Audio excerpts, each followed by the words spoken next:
There we are, live on YouTube. Susan Michel, this mic is all yours. Hi, this is Susan Michel. I am here in Western Massachusetts. It is great to be here as always. I am the author of Surrender to Joy, From Suicide to Serenity. I teach the transformational truth of A Course in Miracles, which we are all here to study, to learn, to embody the knowledge of. And I have my good friend and soul sister from New York City here with me today, actually from Long Island. And it's so great to be here with her. I haven't seen her for a few weeks. How are you, Glorian? I'm doing well, Susan. Glad to be here with you today. So I will start with the introduction of my book, as I like to do. I see a few other faces in the room. If anybody has any shares, I'd love to hear your thoughts on any subject that we might bring up, because I always learn so much from other Course in Miracles teachers slash students. We learn from each other. And I said a prayer today before this meeting. Dear God, please help me to teach what I need to learn. Throughout the day, I have a tendency to vacillate. It's very clear when my thoughts are aligned with the thoughts of God, which are of the thoughts of love and compassion. My heart is at peace. And when I get caught up with the egoic thought system that dominates the world, I'm not as peaceful. So, A Course in Miracles is mind training.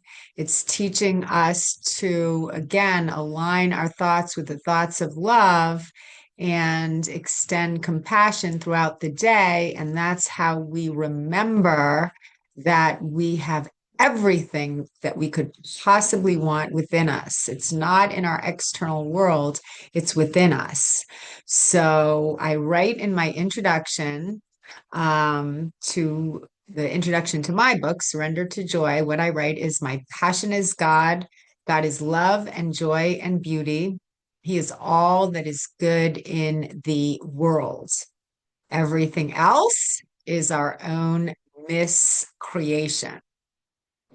When we are filled with joy, we are connected to God. When we are not joyful, we have lost our connection to all that is real. This is my message. It can be clarified with three simple words: surrender to joy. There is nothing to find. All we need to do is surrender. There is nothing to find in the world because there is no world. There is nothing to find in the world because the external experience that we have is nothing more than a reflection of an internal condition. This world is a classroom. So we are constantly learning. A Course in Miracles tells us that we can learn through joy or we can learn through pain. Why not learn through joy, right? Joy is so much more fun, but uh, not only the vast majority of us, all of us at times, experiences pain, experiences suffering, experiences lack of love. That's what Course in Miracles says. Everything, we have a choice. Everything is either love or fear. So when we extend God's love, which is aligning ourselves with the truth of who we are, we feel at peace. When we project our fear or connect to the egoic thought system, that is what brings anxiety to our self. So it's simple. I think the truth is simple. Course in Miracles is a non-dualistic thought system. Only the love is real. So the truth is very simple. When we love, we're going to be happy. When we're extending God's love, we're going to feel the peace, love, joy, and happiness that our soul truly craves. When we project fear, we're not going to be so happy. So, again, the choice is simple. It's very simple. Only the love is real. It's just not easy because the world is run on the egoic thought system. I have this big lesson in my life right now, and again, I know the answer to my problem is pretty simple. It's just not easy, because I guess I've heard a lot of Course in Miracles students say, would you rather be right or happy? I know the answer is I'd rather be happy, but my ego wants to be right. I have this situation with a friend of mine that continues, and she got upset at me for no good reason at all. It was for something completely stupid. And so she has chosen not to talk to me. And she has abandoned our friendship for the time being. It's really easy, especially since abandonment and betrayal are two of my big triggers, two of the challenges that I think my soul has chosen to overcome in this lifetime. Those are two core triggers for me, abandonment and betrayal. So she has chosen to abandon our relationship. And would I rather be right? Well, I didn't do anything wrong. It's so easy for me to get angry at her. It's so easy for me to just, never want to talk to her again. It's so easy for me to project fear onto her, even though my ego sees her as being in the wrong. And that makes me, I guess, right. It makes me right, but it definitely does not make me happy, because to be happy, to align ourselves with the thoughts of love, it's not about finding fault with our brother. It's not about finding fault with ourself either. It's through compassion and forgiveness. And when I can do that, when I pray, when I meditate, when I focus on her innocence, when I forgive her, when I also focus on my own innocence and forgive myself for any perceived wrongdoing, that's when I feel at peace. This is what A Course in Miracles is teaching us to do. Would you rather be right? The ego loves to be right. And if I was gonna go into the dynamics of the ego and explain the whole situation to you, right here, I probably could get my state of mind validated, my side validated. I could probably get validation for my side, but that's not what my lesson is. My lesson is not to get my ego validated. My lesson is to forgive and show compassion for her and for myself. And the thing is, even if she continues to abandon the relationship, when I can truly forgive her, that's where my peace, love, joy, and happiness lies. Uh, Thoughts, Glorian? Yeah, wow. What a immense opening, Susan. I'll start with what you said in the beginning, that we learn from each other, and that's why we come together to share our thoughts and ideas. And we can only really share what we've accepted for ourselves. But once we share that, we see it, we own it. So, yeah, we want to really align our thoughts with joy and recognizing that we're going to only learn through joy if we are aligned with joy. But most of the time, we're aligned with the ego, and that's why we experience it as painful. But there's our, cue there to shift from that fearful place to that loving place, inviting Holy Spirit in to take a look at what's going on with you, to gently look. Holy Spirit seeing what we see, but not believing it.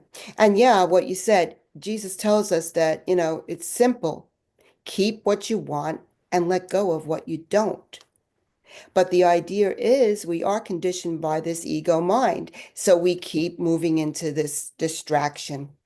And I'm going to address what you say, and then I was going to say something about today's lesson. But when you're talking about your friend and the abandonment and the betrayal, we recognize that this is a projection of her unresolved guilt and fear out there on you, that she's not going to talk to you. And then, of course, on the level of the world, we want to look at that and communicate what we feel so that we can get through it and work through it together, sharing our thoughts and ideas about it so that we all learn from it. But it's difficult when, someone's like, I'm just not going to talk to you. But the idea is we have spirit to speak with.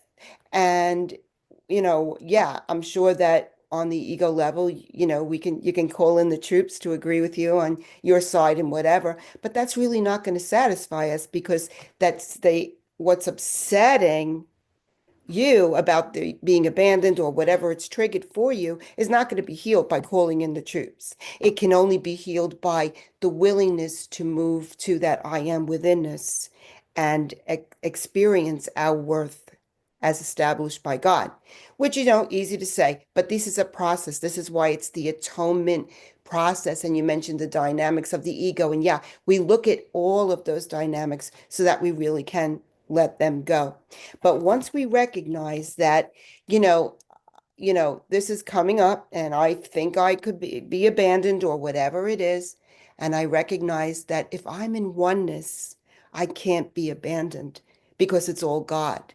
So only when I am aligning with the ego, right, wrong, good, bad duality, what's going on here, can I possibly be abandoned if I'm seeing us as two.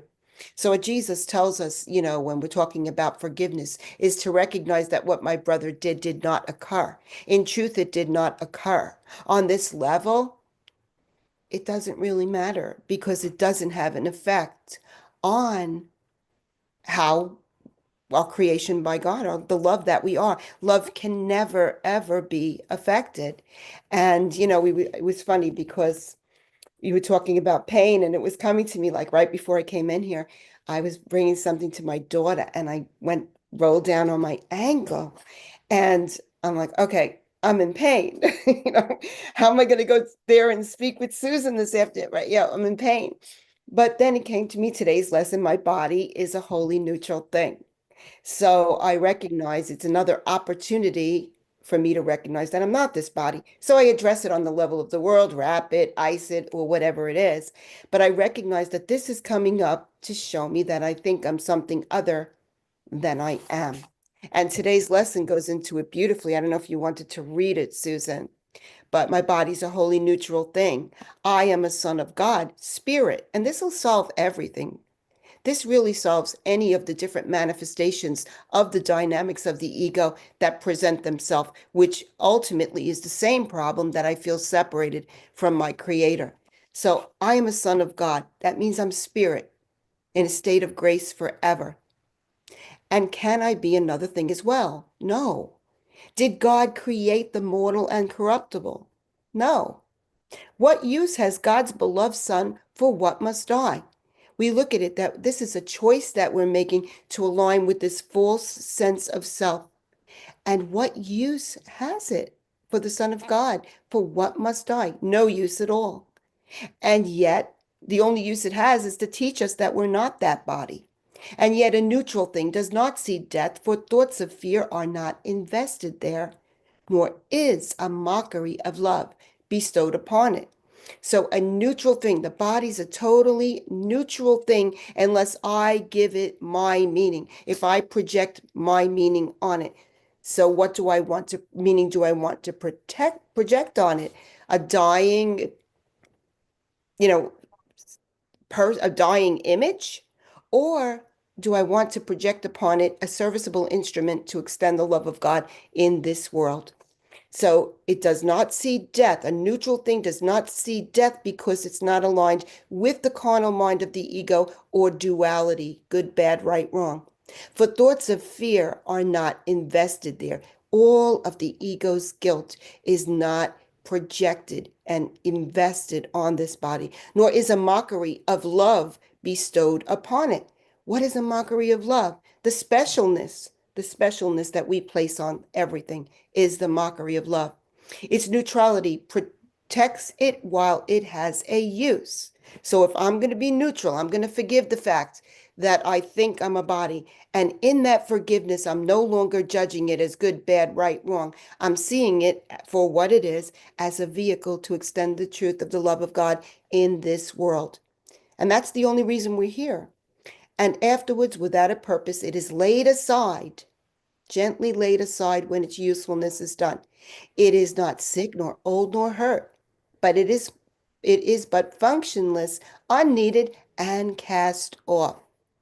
Because instead, we've accepted what we truly are, spirit. Let me not see it more than this today, of service for a while, and fit to serve, to keep its usefulness while it can serve, and then to be replaced for greater good.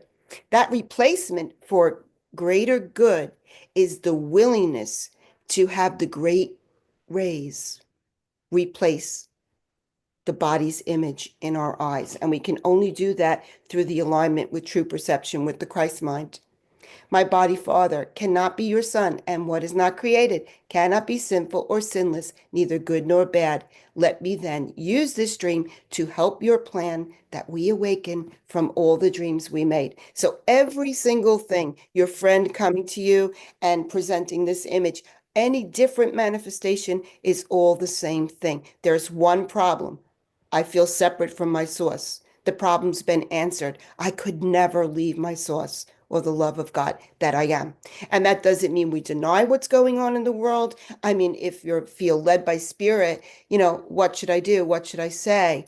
And it might be to communicate with your friends and work that through, but not, true communication is recognizing that our interests are the same. So if we won't be attacking, which would be defending and attacking, but just saying, I feel like this, but I'd like to work through this, but maintaining that recognition that in truth, what seemingly happened here never occurred because nothing could be ever separate from the reality that I am. Thanks.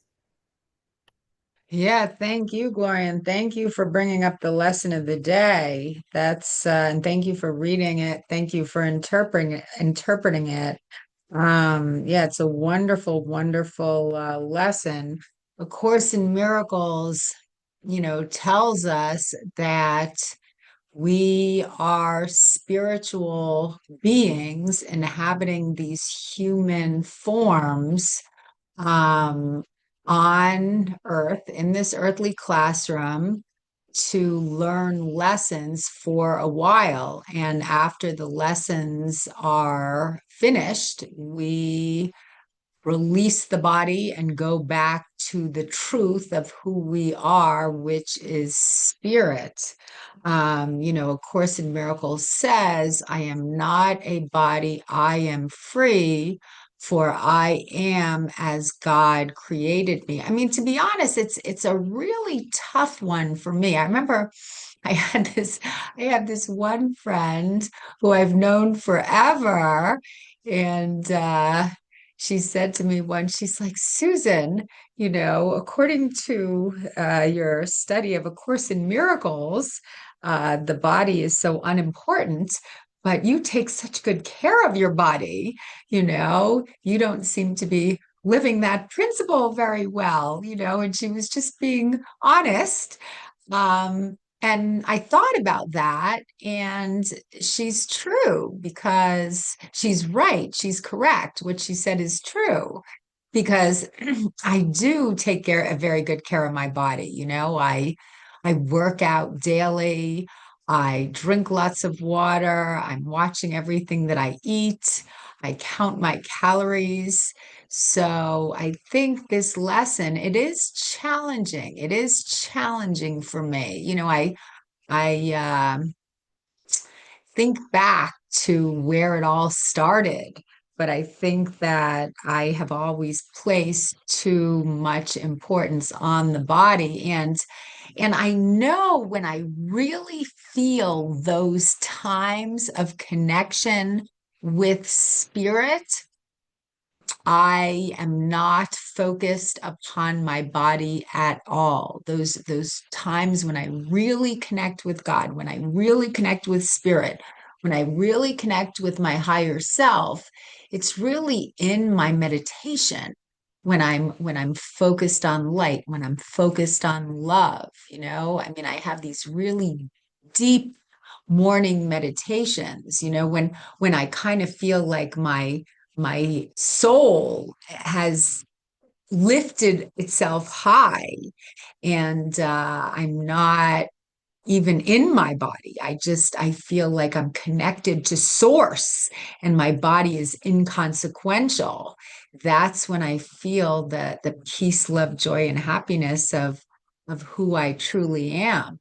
When I'm having a conversation with someone and I'm not focused upon the outside of him or her, I'm not focused on the appearance of him or her. Those conversations I have with people that we're just communicating on a deep level, and I don't really even I'm not even so aware of what he or she looks like. And I just love this person. I see the truth. I see the Christ. I mean, that's what Jesus did. He saw the Christ within everyone he came across. He wasn't so um, concerned with the outfit they were wearing, that this person was wearing, no matter what this person did for a living, no matter how this person came across, he kind of saw through their external and he saw the Christ-like being that resided within them. That's how he was able to work miracles, because he saw through the external facade. And when I can do that, when I can see through somebody's external facade, when I can love them no matter what, when I can love them because I can, sense the truth of who they are. I can feel the holiness within me. I can connect to the holiness within them. When I can feel the oneness of both of us, that's when I really feel my own connection with God, with my creator. And that's what A Course in Miracles is teaching us to do. A Course in Miracles is teaching us to look past that facade, and focus on the Christ within our brother. That's really what a miracle is, because it doesn't matter what people look like on the outside. It doesn't matter at all. But when we can focus on the love, when we can focus on the beauty, when we can focus on the innocence, I say with my friend who has abandoned the relationship, in my mind, when I can focus on her innocence, that's when I feel free.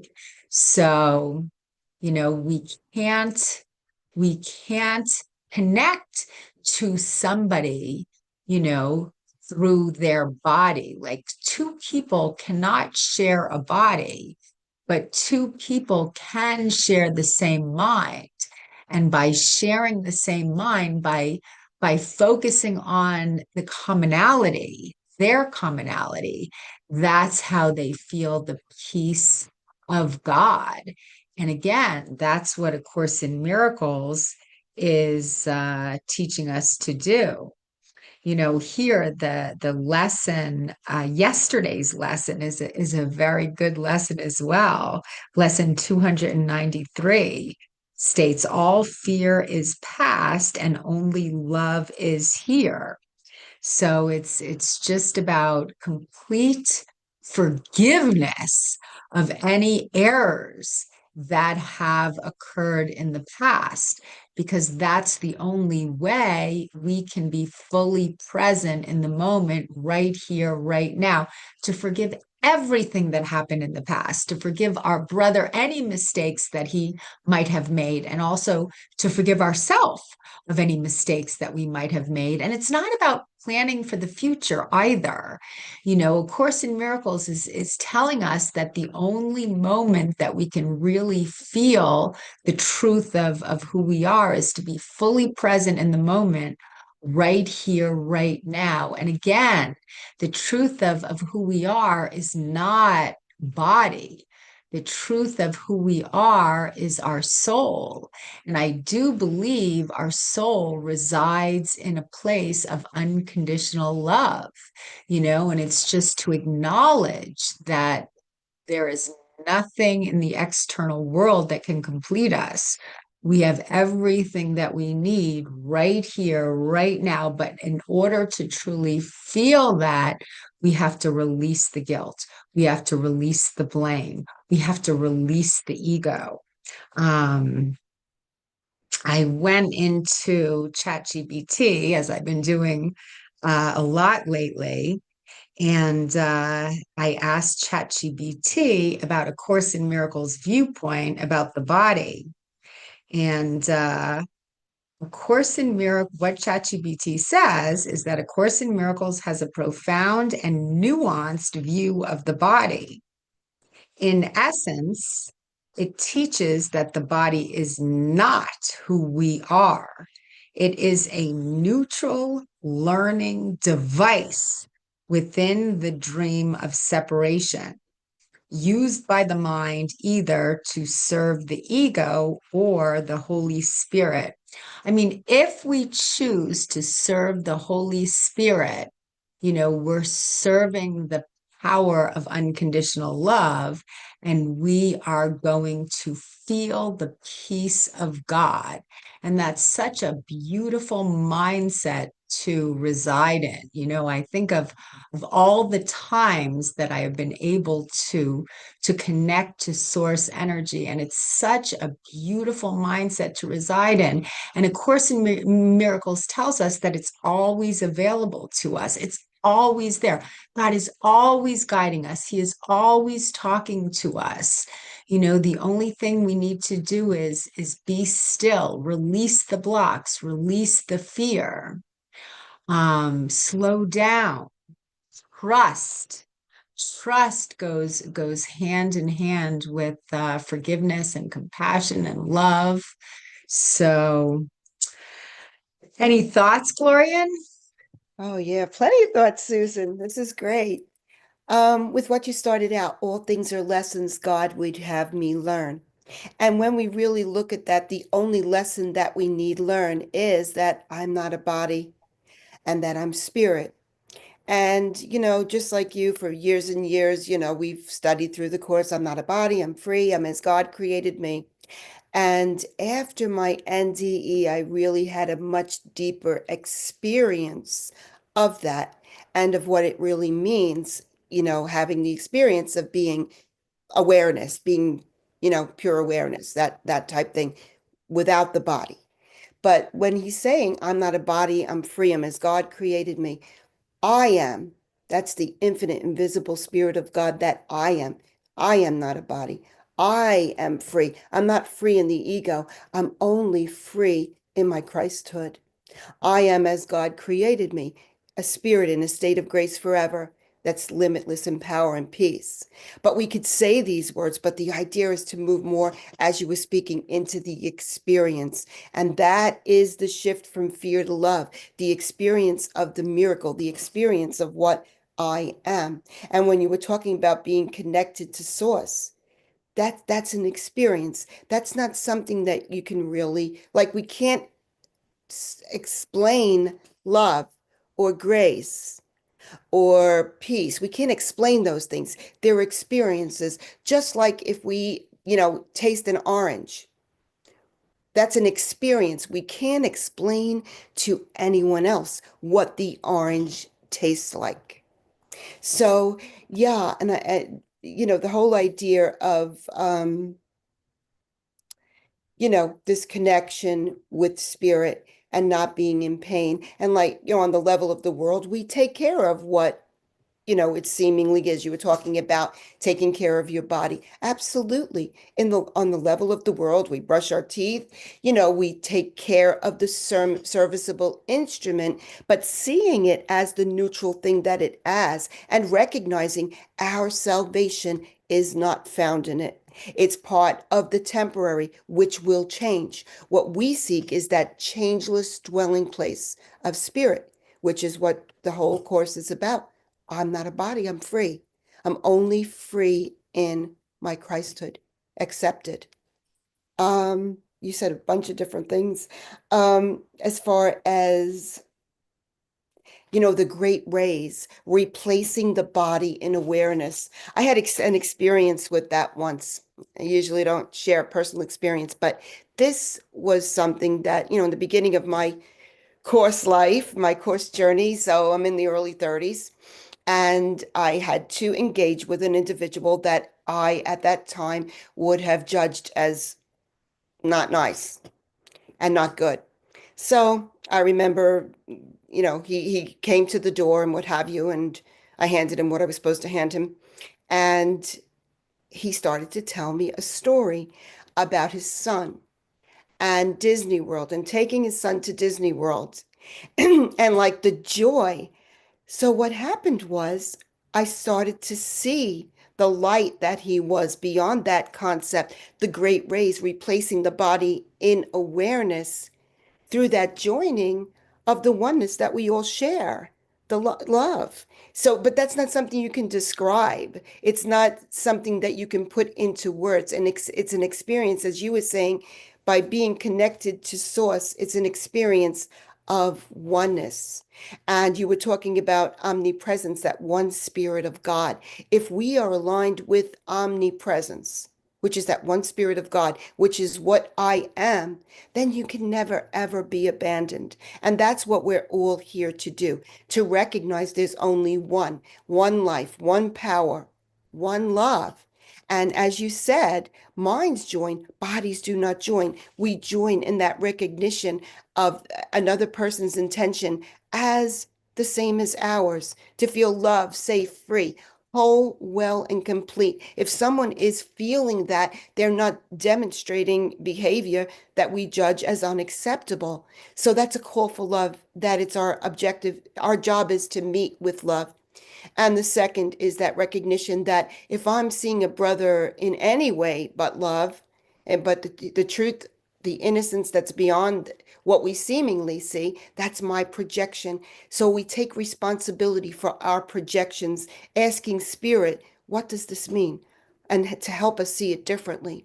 And then we get to that place where we really, truly, by the acceptance of what I am, and you said something to me, it was coming a disciple of spirit, where we're here to teach the grace that we are, that God's grace is my sufficiency in all things.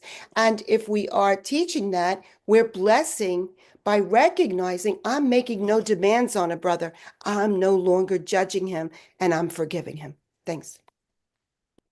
Yeah, thank you, Gloria. And I'm learning so much from you. I love what you shared. I love what you shared about that gentleman that you had a hard time with until you connected to the joy of Disney World and you saw past the appearance, past the external. And it's so beautiful when we can do that. I mean, grace is the truth of who we are. A Course in Miracles tells us over and over, we did not create ourselves. God created us, and grace is our natural condition. Innocence is our natural condition. We don't have to work to achieve it. We just need to accept it.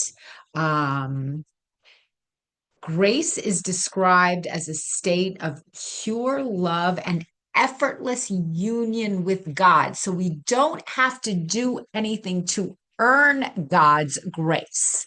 We don't have to do anything to earn it. We just need to allow God to love us. We need to accept the fact that we are innocent. Grace is not something we earn or achieve. It is our natural condition. So when our mind resides in a state of grace, this is our natural condition. This is how God created us. God created us in his image. God created us innocent. So when we can connect to that state of mind that resides in a state of grace, we can remember the truth of who we are. When we can see that state, that Christ-like innocence in our brother, we can remember what we have within us. I think Course in Miracles calls that charity. When we can see the beauty in our brother, it will help us to remember how much beauty and innocence we have within ourselves. Grace is the awareness of our innocence and oneness with all creation. That's why, to go back to this story with my friend, we are on a deep level the same. It appears as she is stepping out of our friendship right now, but the truth is, I can't be abandoned. God is always with me. And the only thing that can cause me anxiety in any way is to feel separated from God.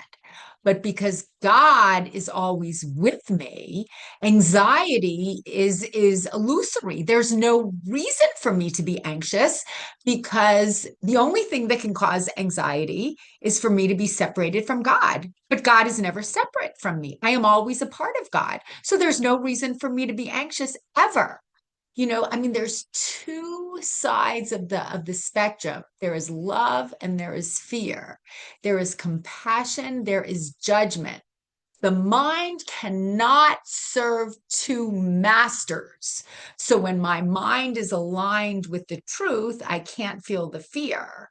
When my mind is connected to the ego, I can't see the truth. It's like that. I bring this up a lot, that diagram where there's a bunch of dots. And if you look at the bunch of dots in a certain way, you see a beautiful young woman. And when you focus on the beautiful young woman, you see beauty. But then if you look at that same picture of dots a different way, you see an ugly old woman. The neck of the beautiful young woman turns into the nose of the ugly old woman, but it's the exact same picture. The picture doesn't change. It's just my perception of the picture changes. I can focus on the beauty or I can focus on the ugliness, and whatever I focus upon is going to be true for me. We always have that choice. We can focus on the beauty or we can focus on the ugliness. We can focus on the love or we can focus on the fear. We can focus on the light or we can focus on the darkness. The love is going to bring peace to our heart. When we focus on the love, we're actually aligning ourselves with truth. That's the only way we can see clearly, think clearly, is to align our thoughts with the thoughts of love. And when we align our thoughts with the thoughts of love, we cannot judge, because judgment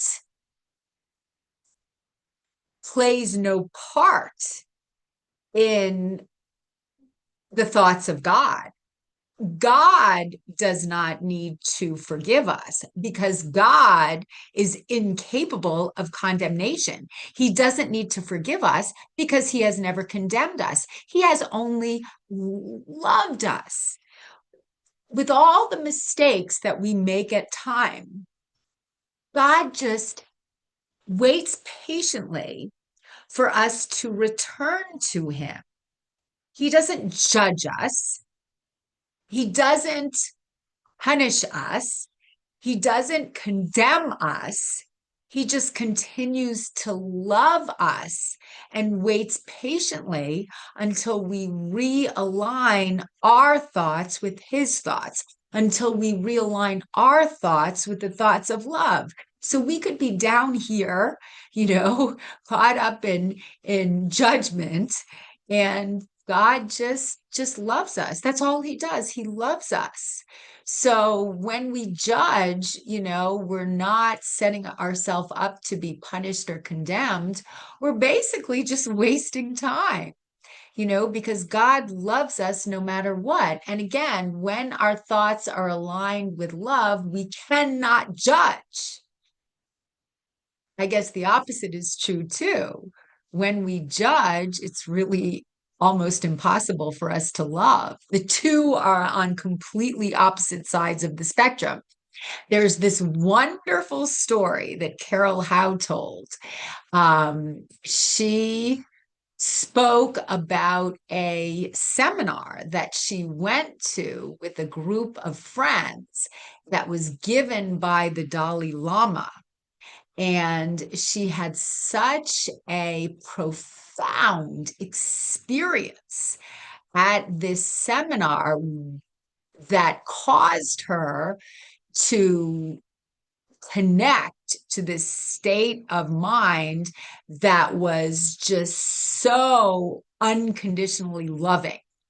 So she was experiencing through this seminar this state of mind that was just so high and so happy and so unconditionally loving and so blissful.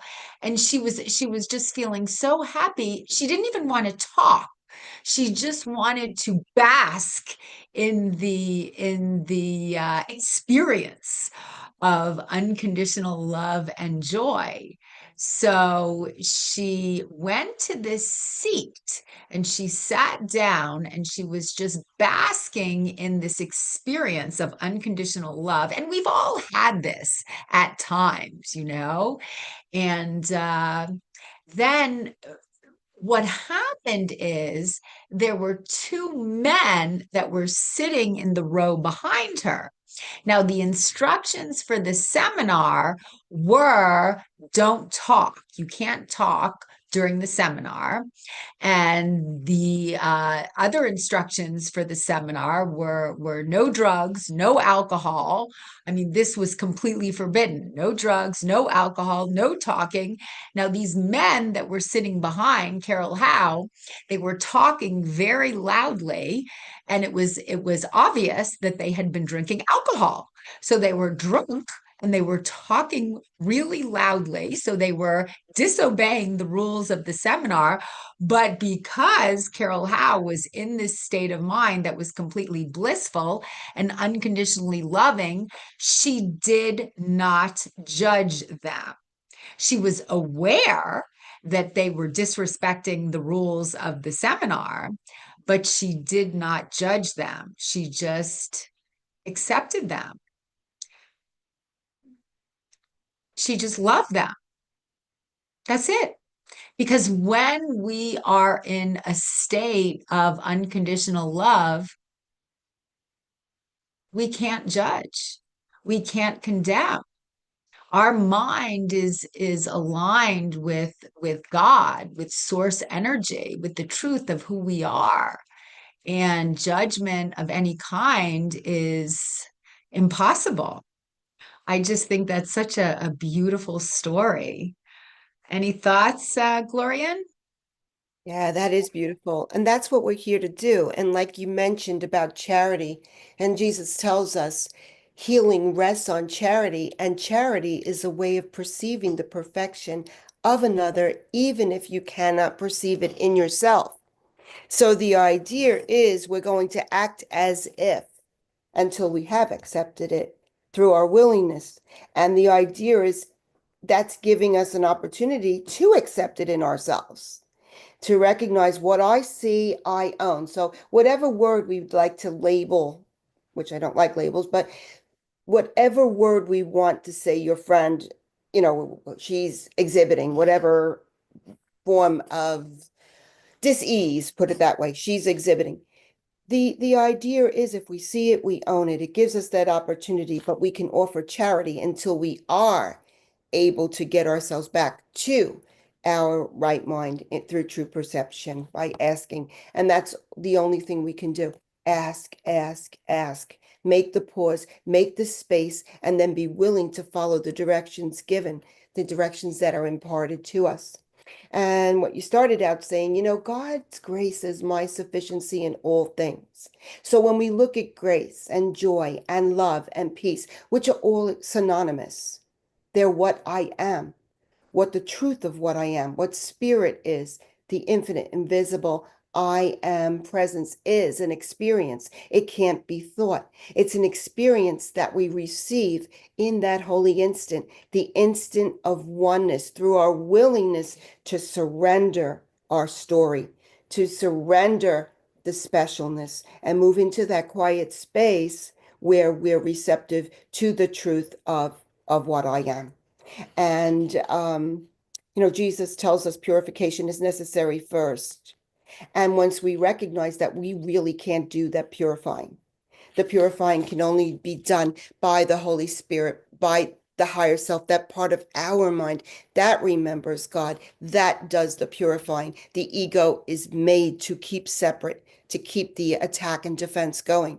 So we have the willingness to surrender, as your book says, the willingness to surrender what I thought I am to the joy of what I am in truth. And in that experience of that joy, there is no judgment and there is true forgiveness. So this is what we work towards. And as we were saying, it's an atonement process. It's a process that we use, the undoing of fear and guilt until we get to that place of at-one-ment where we know ourselves in self-actualization as we were created, the love of God, which is beyond words and thoughts. It's an experience that we really cannot describe. And what you were saying, it was funny because you said this before, and I did roll on my ankle before I came in here. And I've noticed any time that I have some form of disease or whatever is a distraction, once I allow myself to get out of the way and allow spirit to be in the service of the Christ and allow spirit to flow through me, I'm no longer experiencing that pain. Then that's because I've aligned my mind with truth. And in truth, there can never be any pain. And in yesterday's lesson, all fear is past and only love is here. But only love is here because it's the only thing that's real and because I've surrendered fear, which is the ego. Its source is gone. The ego is gone when I am in that holy instant of the love of God as I was created, which is the miracle. And it remains the only present state that can only be experienced in that holy instant, the instant of oneness. Whose source is here forever and forever? The source is God, and there is no end to the truth of what I am, what God is. It's unchangeable, that changeless dwelling place. And I like to, when I speak about God, I like to talk about that changeless dwelling place because that's where the experience of what I am comes in. Nothing changeable, nothing transitory, a permanent, certain state of being. I have and I am. So can the world seem bright and clear and safe and welcoming with all my past mistakes suppressing it, like we were saying before? Let all things be as they are.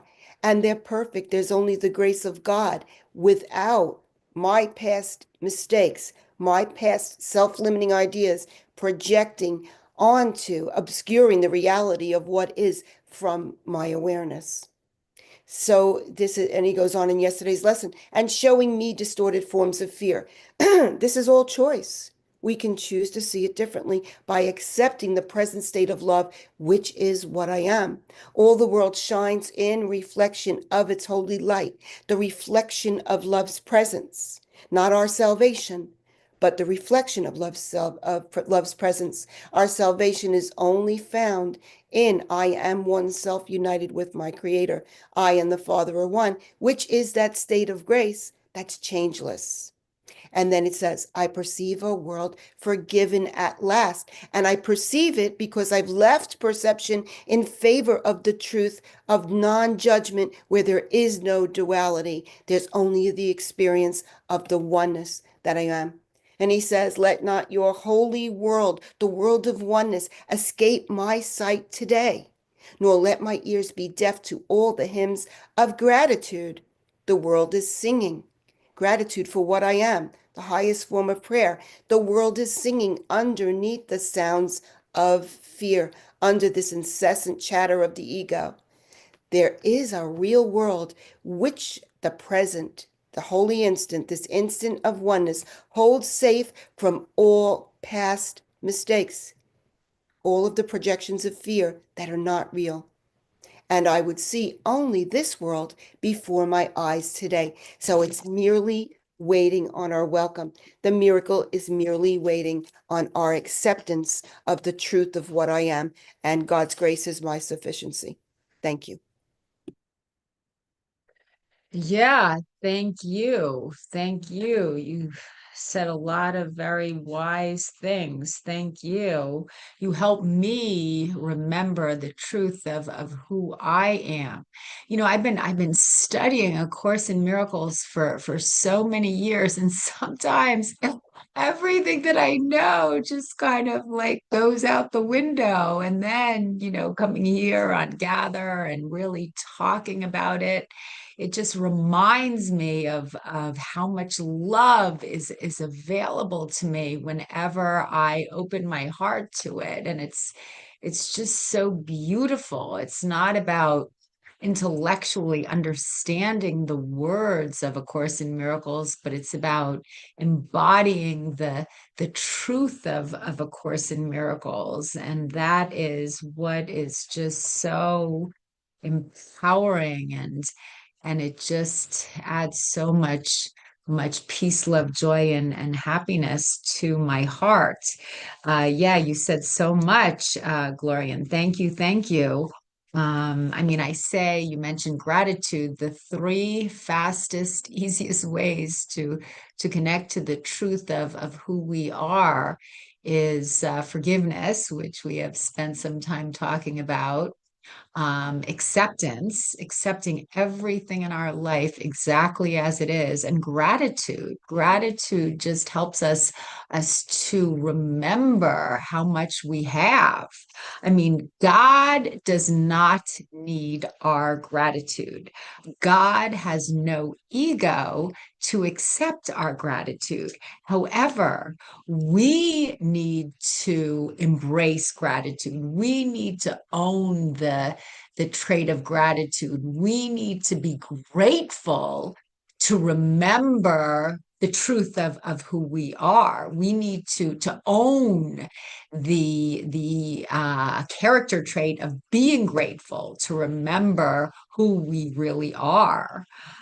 So again, forgiveness and acceptance and gratitude are the three fastest, easiest ways to remember the truth of who we are. And then you spoke about purification. A Course in Miracles says that purification is necessary first, for otherwise no one can hear God's voice. I mean, purification is releasing egoic thoughts. Purification is cleansing the mind of fear, judgment, guilt, and attack. So, purification is not about moral perfection or punishment. It's about unlearning the ego's thought system. It says in A Course in Miracles, you need not seek for love, but merely seek and find all the barriers within yourself that you have built against it. Like on some level, everybody, in these human bodies are a little bit scared of love. We're scared of the truth of who we are. It's easier just to see life through the eyes of the ego. That's what we're all taught as children. We're inhabiting this world that is run on the egoic thought system. We're scared of the truth of who we are. We're scared of love. But what we need to do is we need to, like A Course in Miracles is teaching us the difference between fear and love. So what we need to do is we need to learn to identify the barriers we have built up against love. We need to identify those thoughts that are based on the ego. And once we can identify them, we can pray and we can choose to release them. And on the other side of them, we can experience the truth of who we are. On the other sides of the clouds, once we can identify the clouds, we can break through the clouds, and we can get to the love on the other side. you know so A Course in Miracles is training our mind to accept the love that we all truly crave. We're scared of it, but this is what our soul is craving. This is what the world is teaching us that we are, you know. I think, those two lines in the invitation poem that I love to quote. I think it's about seeing the barriers. It's about owning the pain, not projecting the pain, but owning the pain. So the two lines in that invitation poem that I quote sometimes here: I want to know if you can sit with pain, yours and mine, without trying to hide it or fade it or fix it. So just see the pain and then pray and release the pain. And on the other side of the pain is the truth of who we are. The next line in the invitation states, I want to know if you can dance with joy, if you can allow the ecstasy to fill you to the tips of your fingers and toes, without cautioning us to be careful, to be realistic, to remember the limitations of being human, because we're not really human. We're spirits inhabiting these human bodies for a short period of time. And the truth of who we are is joy. So we need to identify the pain points that are blocking the joy, and then step into the joy. And when we are surrendering to that joyful state of mind, that's when we're aligning our thoughts with the mind of God, and that's when we can become the miracle workers that we were born to be. That's what A Course in Miracles is teaching us to do, right, Myrna? Right, Gloria? Amen. I'm going to say amen. To something you said, the idea is, the sun is in the sky, unaffected by the clouds. And we have to remember that the truth of what I am, when you said become the embodiment of the truth, which is what I am, not in the body, but in our consciousness. And when we do that, we recognize that no clouds of fear or guilt could ever have any effect on that. So thank you so much, Susan. Great session today. Yeah, thank you, Gloria, and thank you. And thank you for everyone that was here listening. I appreciate you being here. And as A Course in Miracles says, nothing real can be threatened, nothing unreal exists. Herein lies the peace of God. Only the love is real. And thank you, thank you. I love you all. I will now return the microphone to Lynn. Thank you guys so much. What a wonderful sharing. I do appreciate you all so much. Just want to let you guys know, next Tuesday, I'm canceling all programs because I'm traveling. I'm going to be going back home. And so I'll be on an airplane and we'll be able to host you guys. So next Tuesday, I'm just canceling everything. Gloria, we'll talk about our Joel Goldsmith Tuesday evening, because I will not be here. I will be on an airplane at that Okay, time. great. Okay. All right.